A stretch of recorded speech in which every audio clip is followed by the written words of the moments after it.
We're bringing our political panel, Mick Mulvaney, who's a former chief of staff for President Trump in his first administration, and of course Chris Cillizza, a veteran journalist and political commentator.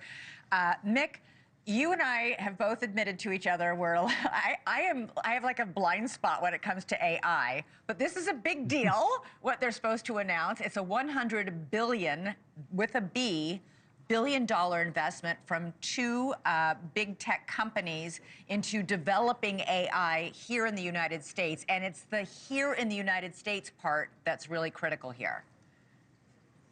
It is. My experience so far, Elizabeth, with AI is that about 99.5% of people who talk about it don't have any idea what it is. I'm included in that group of people. I'm not really sure what it is. But I did speak at a conference last week on AI about new technology and how government adapts to it. And one of the things that people who do understand AI told me is this: all the things you heard about the potential, it's even greater than that. And all the things you've heard about the risks, it's even worse than that.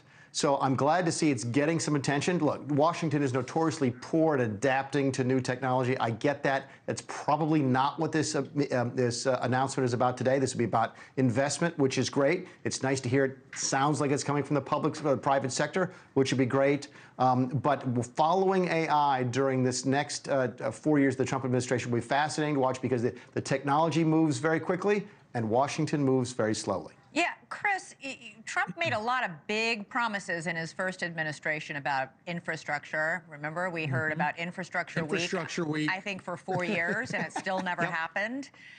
In 2016, he talked about pushing $1 trillion bill through Congress. He never did. Is this going to be different because this is private companies pledging up money? What do you think? I mean, it certainly has much more of a chance of succeeding. You know, anytime, Mick is exactly right. When people say, well, Congress has to fill in the blank thing, I'm like, and the reason for that is it doesn't really matter what the fill in the blank is. We are not good. We do not have a Congress that is good at doing even small things, much less big things, right? So the more the money comes from the private sector, you don't have to jump through the House and the Senate and then a conference committee and then something that gets signed into law, which is a good thing.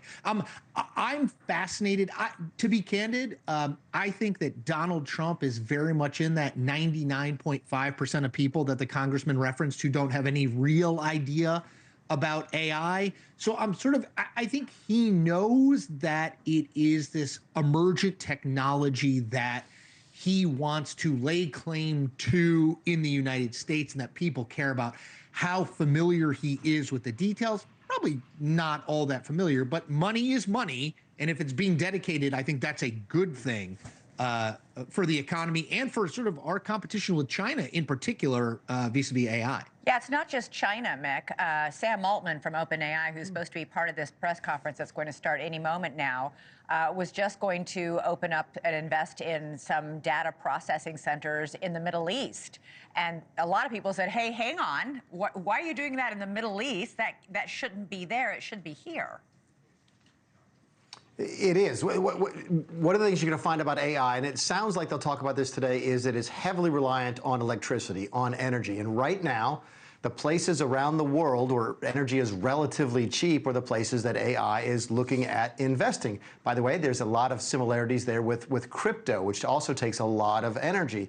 So if you hear Trump come out today, look, he's talking about, if he's going to talk about this private investment, what can the government do? Well, we could look at reforming our regulatory scheme to make it easier to do this. We might hear some discussion today about something that Trump paid a lot of attention to in the first term, which is this modular nuclear reactor. These nuclear reactors that are about the size of shipping containers that we can put up everywhere, that can provide electricity in places that don't have electricity and can provide cheap electricity. So there are things the government can do short of spending money. Regulatory burdens out of the way, some sort of encouragement to innovation. Let's see if that was what this is about. But there's opportunities here for the United States to take a lead.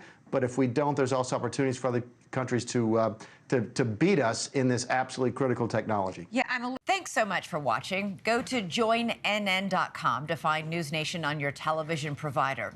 And don't forget to click the red subscribe button below to get more of NewsNation's fact-driven unbiased coverage.